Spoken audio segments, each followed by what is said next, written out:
बिस्मिल्लाहिर्रहमानिर्रहीम। अस्सलाम वालेकुम। कैसे हैं आप सब। आज जिस टॉपिक पे हम बात करने लगे हैं वो द वैल्यूज़ ऑफ स्पीशीज़। इससे पहले हमने जो टॉपिक डिस्कस किए थे उसमें एक टॉपिक था इम्पोर्टेंस ऑफ बायोडाइवर्सिटी।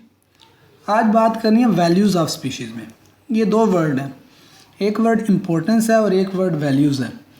बसा औकात हम क्या करते हैं, जब ये क्वेश्चंस हमारे सामने आते हैं तो हम वैल्यूज़ को भी इम्पोर्टेंस की तरह ही डील करते हैं, लेकिन इम्पोर्टेंस और वैल्यूज़ में थोड़ा सा डिफरेंस है। इम्पोर्टेंस का टॉपिक हमने पढ़ लिया, आज हम वैल्यूज़ के ऊपर बात करते हैं। जब हम ये टॉपिक डिस्कस करेंगे तो वैल्यूज़ का भी मतलब आपको समझ आ जाएगा। लेकिन अभी आपने एक काम करना है कि गूगल पर आपने इम्पोर्टेंस वर्सेस वैल्यूज़ लिख के सर्च करना है। एक डिफरेंस आएगा तो आपको इम्पोर्टेंस और वैल्यूज़ का पता चल जाएगा। लेकिन अभी हम वैल्यूज़ ऑफ स्पीशीज़ की बात करते हैं तो हमें वैसे भी समझ आ जाएगी कि वैल्यूज़ और इम्पोर्टेंस में क्या डिफरेंस है। तो सबसे पहले हम बात करते हैं कि वैल्यूज़ स्पीशीज़ की कितनी हैं। वैल्यूज़ ऑफ स्पीशीज़ को कैटेगराइज किया गया जनाब दो ग्रुप्स के अंदर, एक है डायरेक्ट वैल्यू और एक है जनाब इनडायरेक्ट वैल्यूज़। डायरेक्ट वैल्यू के अंदर फिर दो कैटेगरी के अंदर डिवाइड किया गया, कंजम्पटिव यूज़ वैल्यू और प्रोडक्टिव यूज़ वैल्यू के अंदर। इनडायरेक्ट वैल्यूज़ को डिवाइड किया गया है social values, ethical and moral value, economical value, aesthetic value, ecological value, cultural and spiritual value and option value. ये तमाम वैल्यूज़ को हमने बारी बारी एक एक करके डिस्कस करना है तो हमारे कंसेप्ट क्लियर हो जाएंगे और हमें समझ भी आ जाएगी कि ये क्या चीज़ है। तो जनाब सबसे पहले हम बात करते हैं डायरेक्ट वैल्यू की। डायरेक्ट वैल्यू ये वो वैल्यूज़ हैं जिसमें हम ये बात करते हैं कि हम बायोडाइवर्सिटी को या स्पीशीज़ का डायरेक्ट इस्तेमाल कर सकते हैं अपने बेनिफिट के लिए। हम स्पीशीज़ को या बायोडाइवर्सिटी को आप डायरेक्ट अपने बेनिफिट के लिए इस्तेमाल कर सकते हैं। मिसाल के तौर पर प्लांट हैं, पौधे हैं, आप उनसे फूड हासिल करते हैं, डायरेक्ट फूड आप ले सकते हैं। आप उनसे ये हकीम लोग मेडिसिन बनाते हैं, डायरेक्ट यूज़ ऑफ जो बायोडाइवर्सिटी है उसको हम कहते हैं कि ये डायरेक्ट वैल्यूज़ के अंदर आते हैं। मिसाल के तौर पर लोगों को फ़िशिंग करने का बड़ा शौक़ है, लोग फ़िशिंग करने जाते हैं तो वो क्या करते हैं, वो डायरेक्ट यूज़ कर रहे हैं बायोडाइवर्सिटी का, वो डायरेक्ट वैल्यू के अंदर आ जाता है। टूरिज़म का लोगों को बहुत शौक़ होता है, वो अच्छे अच्छे एरिए, खूबसूरत एरियाज़ के अंदर वो चले जाते हैं। जैसा कि आप लोग यहाँ से नथिया गली या यूबिया या नारायण खगान की तरफ जाते हैं तो टूरिज़म के अंदर क्या है कि आप डायरेक्ट यूज़ कर रहे हो बायोडाइवर्सिटी का, वो भी डायरेक्ट वैल्यू के अंदर आ जाता है। ये पिक्चर राइट साइड पे जो ड्रिंकिंग वाटर की दिखाई जा रही है डायरेक्ट यूज़ है। अब यहाँ पर नेस्ले की कंपनी नहीं है कि जो बोतल से बच्चा पानी पी रहा है, वो डायरेक्ट पानी का इस्तेमाल कर रहा है, ड्रिंकिंग वाटर कर रहा है। तो ये भी डायरेक्ट वैल्यूज़ के अंदर आता है कि डायरेक्ट वैल्यूज़ वो वैल्यूज़ हैं जिसके अंदर हम स्पीशीज़ का या बायोडाइवर्सिटी का अपने बेनिफिट के लिए डायरेक्ट इस्तेमाल कर रहे हैं। अब जब आप डायरेक्ट इस्तेमाल कर रहे हो तो मैंने बताया कि डायरेक्ट वैल्यू को भी दो टाइप्स के अंदर डिवाइड किया गया, एक है कंजम्पटिव यूज़ वैल्यू। अब कंजम्पटिव यूज़ वैल्यू में क्या होता है कि आप डायरेक्ट यूज़ तो कर रहे हो, लेकिन इसमें यह है कि जो भी प्रोडक्ट आप इस्तेमाल कर रहे हो वो मार्केट में जाए बग़ैर आप इस्तेमाल कर रहे हो। वो चीज़ मार्केट में अभी नहीं गई, मार्केट में गए बग़ैर आप उससे अपना बेनिफिट ले रहे हैं, वो आ जाती है जनाब कंजम्पटिव यूज़ वैल्यू के अंदर। जब आप उसके एग्जांपल की बात करते हैं, यहाँ पर दो पिक्स आपके सामने हैं। लेफ़्ट साइड के ऊपर ये लकड़ियाँ कटी पड़ी हुई हैं। जब आप पौधे को काटते हैं और उससे जो लकड़ी आप लेते हैं, आप उसको अगर जलाने का इस्तेमाल करते हैं वो डायरेक्ट वैल्यू में आ जाती है और वो कंजम्पटिव यूज़ वैल्यू में आ जाती है। अगर वही लकड़ियाँ आप डायरेक्ट इस्तेमाल कर रहे हो, मार्केट में अभी नहीं गई क्योंकि मार्केट से भी तो आपको पता मिल जाती हैं, लेकिन अगर मार्केट में आप नहीं गए, आपने डायरेक्ट वहाँ से ली और आपने अपने इस्तेमाल के लिए उसको जलाया तो वो कंजम्पटिव यूज़ है। लेकिन अगर वो मार्केट में चली जाती हैं, आप वहाँ से उसको परचेज़ करते हैं, वो प्रोडक्टिव यूज़ वैल्यू है। राइट साइड पे जो पिक्चर है हंटिंग की, आप एनिमल को कंज्यूम करते हैं आफ्टर हंटिंग, तो वो भी डायरेक्ट वैल्यू की कंजम्पटिव यूज़ वैल्यू में आ जाता है। अगर आप मार्केट में नहीं गए, बगैर मार्केट में गए आप किसी स्पीशी को डायरेक्ट इस्तेमाल कर रहे हैं तो वो डायरेक्ट वैल्यू की कंजम्पटिव यूज़ वैल्यू में आ जाएगी। दूसरी जो टाइप थी डायरेक्ट वैल्यू की वो है प्रोडक्टिव यूज़ वैल्यू। तो प्रोडक्टिव यूज़ वैल्यू में क्या है कि मार्केट में जाना है, मार्केट में जाकर आपने स्पीशी को या किसी बायोडाइवर्सिटी की किसी किस्म को परचेज़ करना है। ये पिक्चर है जो दिखाई जा रही है कि किसी मार्केट की पिक्चर है। ये बंदा देखे ना सोची जा रहा है कि कौन सी मछली मैं लूँ, वो सोची जा रहा है। जिस तरह हम लोग जाकर सोचते हैं जब हमारे घर वाले जाते हैं कपड़े शपड़े खरीदने, तो वो भी सोची पड़ जाते हैं कौन से लें, ये बंदा भी सोची पड़ा हुआ है। तो ये प्रोडक्टिव यूज़ वैल्यू है कि इसके अंदर जो भी स्पीशी का आपने इस्तेमाल करना है अपने बेनिफिट के लिए, आप मार्केट में गए हो, मार्केट से जाके आपने उसको परचेज़ किया, वो प्रोडक्टिव यूज़ वैल्यू है। अगर आप यही फ़िश डायरेक्ट आप उसको शिकार करते अपने घर में ले आते, फिर ये कंजम्पटिव यूज़ वैल्यू थी। लेकिन अब आप मार्केट में गए हो, मार्केट से परचेज़ करके लाए, तो वो आ जाती है प्रोडक्टिव यूज़ वैल्यू के अंदर। ये तो जनाब डायरेक्ट वैल्यू की दो टाइप्स थी, उसमें एक में कंजम्पटिव और एक में प्रोडक्टिव यूज़ वैल्यू। कंजम्पटिव में क्या था कि मार्केट में आप नहीं गए, डायरेक्ट आपने इस्तेमाल किया, और प्रोडक्टिव में जनाब ये है कि आप लोग मार्केट में जाते हो और वहाँ से कोई चीज़ परचेज़ करके लाते हो। फिर दूसरी तरफ आ जाते हैं जनाब इनडायरेक्ट वैल्यू। इनडायरेक्ट वैल्यू को नॉन कंजम्पटिव वैल्यू भी कहते हैं। अब इसमें क्या है, इसमें यह है कि कोई भी प्लांट है या कोई भी एनिमल है, फिज़िकली आप उसका इस्तेमाल नहीं कर रहे, उनकी जो एग्जिस्टेंस है वो ही इकोसिस्टम की हेल्थ के लिए, या वो उसकी जो एग्जिस्टेंस है, उसका जो वजूद है, वही हमारे लिए बेनिफिट है। मिसाल के तौर पर यहाँ पर दो पिक्स हैं, लेफ़्ट साइड पर जो पिक्चर है वो फोटोसिंथेसिस की है। अब देखें, अब फोटोसिंथेसिस के अंदर क्या आप पौधे का फ़िज़िकल यूज़ करते हो? बिल्कुल भी आप नहीं करते, आपका फ़िज़िकल इस्तेमाल उसका नहीं हो रहा, लेकिन वो फोटोसिंथेसिस कर रहा है। अब फोटोसिंथेसिस में क्या है, आज का दौर जो ग्लोबल वार्मिंग का दौर है, ग्रीन हाउस इफ़ेक्ट का दौर है, तो ग्रीन हाउस गैसेस में कार्बन डाइऑक्साइड भी है। तो जब आप फोटोसिंथेसिस की बात करते हो तो पौधा वो कार्बन डाइऑक्साइड जो ग्रीन हाउस गैस है, जो ग्रीन हाउस इफ़ेक्ट का बायस बनेगा, और वो फिर जाकर ग्लोबल वार्मिंग का बायस बनेगा, उस कार्बन डाइऑक्साइड को ऑब्जॉर्ब करता है और अपना खाना बनाता है। अब ये चीज़ अगर फोटोसिंथेसिस पौधा करना छोड़ दे, तो आप क्या समझते हैं कि हमारा जो इकोसिस्टम है वो हेल्दी रहेगा? वो ग्लोबल वार्मिंग की तरफ चला जाएगा। इसलिए पौधे लगाने की हमें ज़रूरत है। जो लास्ट टाइम हमने बात की थी कि अगर ये स्पीशीज़ ख़त्म हो जाएंगी तो फिर हम क्या करेंगे। दूसरी तरफ पोलिनेशन है। अब पोलिनेशन हमारे लिए तो एक छोटी सी चीज़ है, लेकिन सोचो अगर पोलिनेशन करवाना छोड़ दिया जाए तो फिर क्या होगा। फिर कोई पौधा एग्जिस्ट इस अर्थ के ऊपर नहीं करेगा, इस पृथ्वी के ऊपर कोई पौधा, कोई प्लांट, कोई जानवर नहीं होगा, सिर्फ इस पोलिनेशन की वजह से। अगर पोलिनेशन सिर्फ ना हो तो बात करने का मकसद यह है कि इनडायरेक्ट वैल्यू के अंदर आपने डायरेक्ट उसकी एग्जिस्टेंस को, आपने डायरेक्ट फिजिकल उसका इस्तेमाल नहीं किया, बस उस स्पीशी की जो एग्जिस्टेंस है वही इकोसिस्टम की हेल्थ के लिए बेटर है। अब इस इनडायरेक्ट वैल्यू या जिसको हम कहते हैं नॉन कंजम्पटिव वैल्यू, इसको फिर डिवाइड किया जाता है एथिकल या मॉरल वैल्यू के अंदर, सोशल वैल्यू के अंदर, इकोलॉजिकल वैल्यू के अंदर, एस्थेटिक वैल्यू के अंदर, स्पिरिचुअल वैल्यू के अंदर, एजुकेशन या साइंटिफिक वैल्यू के अंदर, और एंड पे एक होता है ऑप्शन वैल्यू के अंदर। इनको हमने जनाब बारी बारी एक एक करके डिस्कस करना है। तो अभी इनडायरेक्ट और डायरेक्ट का हमें डिफरेंस पता चल गया। आगे चलते हैं जनाब। सबसे पहली बात है सोशल वैल्यू। सोशल वैल्यू क्या होते हैं? ये मॉरल प्रिंसिपल के सेट हैं जो सोसाइटी किसी चीज़ के बारे में डिसाइड करती है। अब कोई भी प्लांट है या कोई भी एनिमल है, हर एक की अपनी सोशल वैल्यू होती है। आपने देखा होगा जो लश ग्रीन वेजिटेशन है या कोरल रीफ आइलैंड है, इनके ऊपर गवर्नमेंट पैसा लगाती है। क्यों लगाती है? कि वहाँ पर टूरिज़्म का बायस बने। अगर उनकी सोशल वैल्यू ना हो उन जगहों की, तो गवर्नमेंट कभी पैसा नहीं लगाती। ये इनकी सोशल वैल्यू है, और सोशल वैल्यू की बेस के ऊपर हम टूरिज़्म को फ़रोग देते हैं और वहाँ से अर्निंग करते हैं। एक एग्ज़ाम्पल माइंड में आ रही है कि अभी जो किसान लोग हैं वो क्या करते हैं, वो खेती बाड़ी करते हैं, लेकिन अब मशीनरी इस्तेमाल करते हैं, अच्छी मशीनरी इस्तेमाल करते हैं।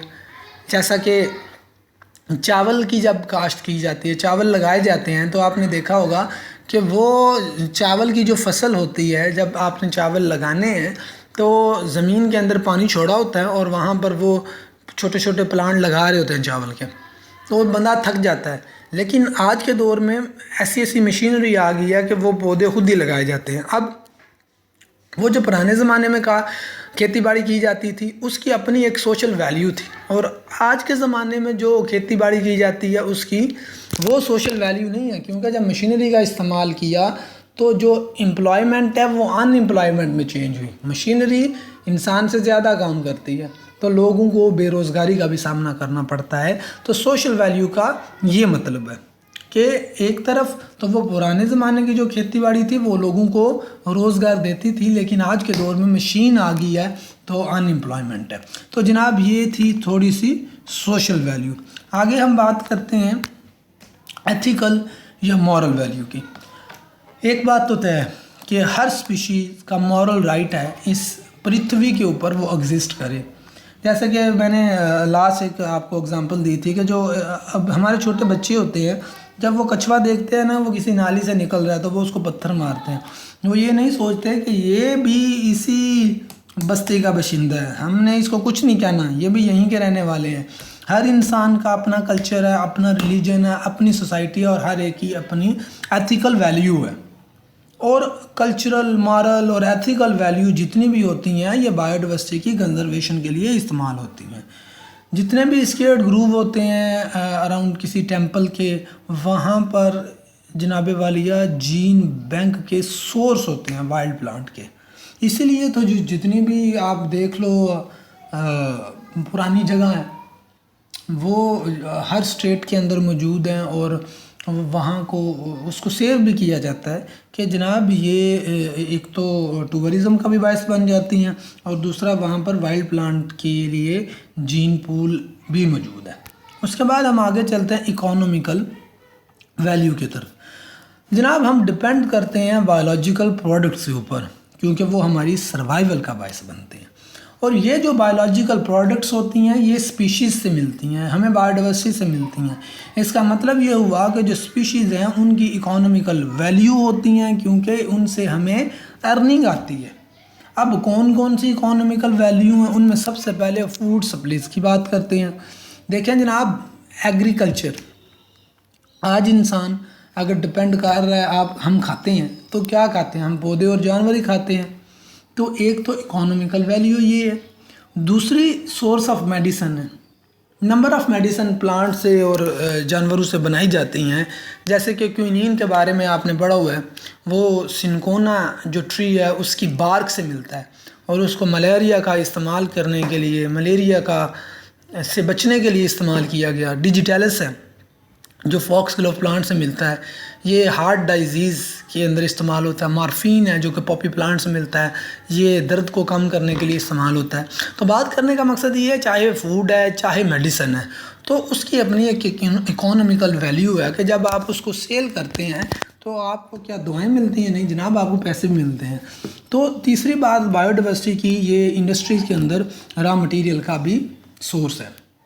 देखें आज के दौर में इंडस्ट्री का ही दौर है, तो इंडस्ट्री को रॉ मटेरियल मिलेगा तो इंडस्ट्री काम करेगी, और इंडस्ट्री जो होती है वो किसी भी कंट्री की इकोनॉमी को सपोर्ट करती है। क्यों? क्योंकि इंडस्ट्री जो है वो रेवेन्यू जनरेट करके देती है, ये एम्प्लॉयमेंट को जनरेट करती है। यहाँ तक हम बात कह सकते हैं कि जो इंडस्ट्रीज़ है वो बायोडाइवर्सिटी के ऊपर डिपेंड करती है, और अगर हमारी बायोडाइवर्सिटी नहीं होगी तो हमारी इंडस्ट्री नहीं होगी, या इंडस्ट्री नहीं होगी तो हमारी जो इकोनॉमी है वो भी नीचे से नीचे जाती जाएगी। इसलिए जिन कंट्री के अंदर बायोडाइवर्सिटी की कमी है वो दूसरे ममालिक की चीज़ों के ऊपर डिपेंड करते हैं, और उनकी जो इकोनॉमी है वो भी नीचे चली जाती है। एस्थेटिक वैल्यू की बात करते हैं। देखें जी, एक चीज़ होता है, जब आप लोग टूरिज़म के लिए निकलते हैं घर से, आप नारायण का गान की तरफ जाते हैं, क्यों जाते हैं? क्योंकि वहाँ पर नेचर देखने को मिलती है, और नेचर ही इस दुनिया की खूबसूरती है। आप सोचो, इमेजिन करो, वही क्वेश्चन माइंड में लेकर आओ कि अगर स्पीशीज़ इस दुनिया से चली जाएं, ये नेचर, ये प्लांट्स अगर इस दुनिया से चले जाएं तो पीछे क्या बचेगा? क्या कोई खूबसूरती बचेगी? ये एस्थेटिक वैल्यू है स्पीशीज़ की। इसी अगर वहाँ पर जब हम KPK की तरफ निकलते हैं, हम ये चलो अयूबिया की बात कर लेते हैं ना, या हाँ गली की हम बात करें, हम वहाँ पर क्यों जाते हैं? क्योंकि वहाँ पर प्लांट्स लगे हुए हैं, वहाँ पर ब्यूटी है। अगर वो ना हो तो हम भी वहाँ पर ना जाएं। तो ये स्पीशीज़ की जनाब एस्थेटिक वैल्यूज़ होती हैं। इकोलॉजिकल वैल्यू की बात करते हैं। हर स्पीशी जो है वो इकोसिस्टम को मेंटेन करने के लिए अपना रोल प्ले करती है और वो इकोलॉजिकल बैलेंस का भी बायस बनती है। अगर इकोसिस्टम डिस्टर्ब हो जाएगा तो वहाँ पर रहने वाले जितने भी ऑर्गेनिज्म हैं वो सारे के सारे डिस्टर्ब हो जाएंगे। इकोलॉजिकल वैल्यू की अगर हम बात करते हैं, आपने नाइट्रोजन साइकिल पढ़ा हुआ, कुछ ऐसे प्लांट है वो नाइट्रोजन फिक्सेशन का बायस बनते हैं, वो लंबी चौड़ी बात है, आपने पढ़ा हुआ। कार्बन साइकिल आपने पढ़ा हुआ। बात करने का मकसद ये है कि स्पीशीज़ इकोलॉजिकल वैल्यू रखती हैं, वो इकोसिस्टम को मेंटेन करती हैं। मिसाल के तौर पर वेस्ट मैनेजमेंट की बात करते हैं। नेचर के अंदर वेस्ट मटेरियल को कंट्रोल करने का अजीब ही एक मेथड है, जिसमें हम बात करते हैं फोटोसिंथेसिस की। अब हमने ये बात अभी की कि जो ग्रीन हाउस गैसेज हैं जो कि ग्लोबल वार्मिंग का बायस बनती है, जो ग्रीन हाउस इफेक्ट का बायस बनते हैं, वो वेस्ट प्रोडक्ट हैं। कार्बन डाइऑक्साइड वेस्ट नहीं है जनाब, लेकिन जब उसकी कंसंट्रेशन हद से बढ़ जाएगी तो वो वेस्ट प्रोडक्ट होगी। अब उस वेस्ट प्रोडक्ट को कंट्रोल करने के लिए अल्लाह पाक ने पौधे रखे हुए हैं और पौधे फोटोसिंथेसिस करते हैं और उसी फोटोसिंथेसिस में वो कार्बन डाइऑक्साइड इस्तेमाल करते हैं जो अभी ग्रीन हाउस गैस है, जो अभी ग्लोबल वार्मिंग का बायस बनती है। तो वेस्ट, एक चीज़ का वेस्ट जो है वो दूसरा प्लांट या कोई और ऑर्गेनिज्म इस्तेमाल कर लेता है। मतलब हम ऐसे कह सकते हैं एक ऑर्गेनिज्म का वेस्ट मटेरियल दूसरा ऑर्गेनिज्म इस्तेमाल कर लेता है। जैसे कि फोटोसिंथेसिस में जो एक्स्ट्रा चीज़ है वो क्या है, वो ऑक्सीजन है। अगर ऑक्सीजन की हद बढ़ जाएगी तो वो वेस्ट मटेरियल है और उस ऑक्सीजन को रिस्पायरेशन के अंदर इस्तेमाल किया जाता है। अब रिस्पायरेशन की जो वेस्ट प्रोडक्ट है वो कार्बन डाइऑक्साइड है, उस कार्बन डाइऑक्साइड को फोटोसिंथेसिस में इस्तेमाल किया जाता है। ये बात करने का मकसद है। फिर ट्रांसपायरेशन की हम बात करते हैं तो ट्रांसपायरेशन भी इकोलॉजिकल वैल्यूज़ में अपना हिस्सा रखती हैं, जिस वो वाटर साइकिल को मेंटेन करती रहती हैं। तो बात करने का मकसद ये है कि पौधे या जानवर, ये जो बायोडाइवर्सिटी है, ये जो स्पीशी है, अगर ये इस प्लेनेट के ऊपर है तो वो अपना रोल भी इकोसिस्टम को मेंटेन करने में प्ले कर रही है। उसके बाद जनाब आ जाती है साइंटिफिक या एजुकेशनल वैल्यू। बायोडाइवर्सिटी की इस चीज़ में कोई शक नहीं है कि उसकी एजुकेशनल या साइंटिफिक वैल्यू मौजूद है। बहुत ज़्यादा प्लांट्स या एनिमल की जो स्पीशीज़ हैं जिनको हम पढ़ते ही सिर्फ रिसर्च करने के लिए, क्योंकि इनसे हमें एक तो बहुत ज़्यादा नॉलेज मिलता है, इनसे हम मेडिसिन बना लेते हैं, हाइब्रिड स्पीशीज़ बना सकते हैं। और हाइब्रिड आपने पढ़े हुए हैं, इंजीनियरिंग डिज़ाइन करते हैं, मतलब आप इनसे बहुत कुछ बना सकते हैं। ये एक पिक्चर है नीचे, ये लेफ़्ट साइड पर जूता है और ये अब जूते के ऊपर वो जो लेसिस की जगह ये जो चिप सी होती है जिससे हम अपना जूता बंद करते हैं, ये चीज़ जो है, ये राइट साइड में एक पौधा लगा हुआ है, इसके ऊपर ना छोटे छोटे से दाने होते हैं। ये आप जब किसी ग्रास वाले एरिया से गुज़रते हैं जहाँ पर ये पौधे लगे हैं, अब मेरे माइंड में इस वक्त इसका नाम नहीं है, तो वो कपड़ों के साथ अटैच हो जाते हैं। तो मैं पढ़ ये रहा था कि ये जो प्लांट के ये जो चीज़ें जो हेड हैं, ये आप इसकी प्रोडक्ट भी कह सकते हैं, ये कपड़ों के साथ अटैच हो जाते हैं, इनमें चिमटने की पावर ज़्यादा होती है। तो रिसर्च या एजुकेशन जो है, ये मतलब ये जो जूते के ऊपर ये जो चिप सी लगी होती है, ये रिसर्च की गई इस पर और वहाँ से ये चीज़ बनाई गई। मतलब बात करने का मकसद ये है कि एजुकेशनल वैल्यू हैं, हम स्पीशीज़ को देखते हैं और उनसे हम अपना फ़ायदा निकालने के लिए उनकी तरह की कोई प्रोडक्ट बनाते हैं। जैसे कि ये पिक्चर है, अब चूँकि दोनों चीज़ों का नाम माइंड में नहीं आ रहा तो मैं आपको अच्छे से नहीं समझा रहा, लेकिन मेरे ख्याल से आपको समझ आ गई। स्पिरिचुअल वैल्यू की बात करते हैं। हर इंसान हर इलाके में जो रहता है उसका एक अपना कल्चर है। उस कल्चर के अंदर जो पौधे या जानवर हैं उनकी अपनी अपनी एक स्पिरिचुअल वैल्यू है। जैसे कि ये नीचे एक पिक्चर आप देख रहे हो, ये लक्ष्मी देवी की पिक्चर है। इस लक्ष्मी देवी में जनाब उल्लू भी आपको पीछे नज़र आ रहा है। ये बात बड़ी मज़ेदार लगी कल मुझे, अब इसके बारे में डिटेल तो नहीं पता, लेकिन ये पढ़ने को मिला कि जो उल्लू है ना वो लक्ष्मी देवी के साथ रिलेट किए जाते हैं कि ये उनकी ट्रांसपोर्ट में इस्तेमाल होते हैं। अब है तो मज़े की बात, लेकिन चूँकि हमारा रिलीजन ये नहीं है तो मुझे इसकी डिटेल का भी नहीं पता। लेकिन स्पिरिचुअल वैल्यू के अंदर ऑर्गेनिज़म का इस्तेमाल आता है। जैसे कि हिंदू लोग हैं वो गाय को, जैसे कि हम लोग जब बड़ी ईद पे कुर्बानी करते हैं तो हम गाय को कुर्बान करते हैं, लेकिन वो लोग जो है वो इसको कुर्बान नहीं कर सकते। क्यों? क्योंकि उनके कल्चर के अंदर उस जानवर की एक स्पिरिचुअल वैल्यू है। यहाँ पर बात करते चलते हैं, हम मुस्लिम लोग हैं, आपने शब मराज के बारे में पढ़ा, तो वहाँ पर आपने ये भी पढ़ा कि सरकार की जो सवारी थी वो बुराक थी। इसका मतलब ये है कि उसकी भी एक स्पिरिचुअल वैल्यू है। हमने बुराक तो नहीं देखा, लेकिन बात स्पिरिचुअल वैल्यू में आ रही है कि ऑर्गेनिज़म, हर कल्चर के अंदर मुख्तलिफ ऑर्गेनिज़म और उनकी मुख्तलिफ स्पिरिचुअल या कल्चरल वैल्यूज़ होती हैं। ऑप्शन वैल्यू की बात करते हैं। देखें जी, अभी तक बहुत ज़्यादा प्लांट्स और बहुत ज़्यादा एनिमल अभी तो डिस्कवर भी नहीं हुए, वो डिस्कवर होंगे। और ऑप्शन वैल्यू का मतलब ये होता है कि हम अपने माइंड में ये रखें कि कुछ ऐसे पौधे या कुछ ऐसे जानवर होंगे जो किसी बीमारी का इलाज करने में इस्तेमाल होते हैं। मिसाल के तौर पर ये बड़ी अच्छी एग्जांपल यहाँ पर फिट हो सकती है कि आज का दौर कोरोना का दौर है और कोरोना वायरस ने बहुत ज़्यादा जानें ली हैं। तो क्या हम ये माइंड में नहीं रख सकते कि फ्यूचर के अंदर हम इन्हीं प्लांट से या इन्हीं स्पीशीज़ से या जो डिस्कवर नहीं हुई उनको हम इस्तेमाल कर सकते हैं इस डिजीज़ से छुटकारा पाने के लिए, इस वायरस से छुटकारा पाने के लिए। हम वो प्लांट्स या वो एनिमल जो हो सकता है अभी डिस्कवर नहीं हो, वो डिस्कवर हों, उनसे मेडिसिन बन जाए या जो मौजूदा हैं, तो इसको हम कहते हैं कि ये ऑप्शन वैल्यू हैं। तो यहाँ तक जनाब जितनी भी हमने बात की, हमने वैल्यूज़ की बात की। इससे पहले जो हमने बात की थी वो हमने इम्पोर्टेंस की बात की थी।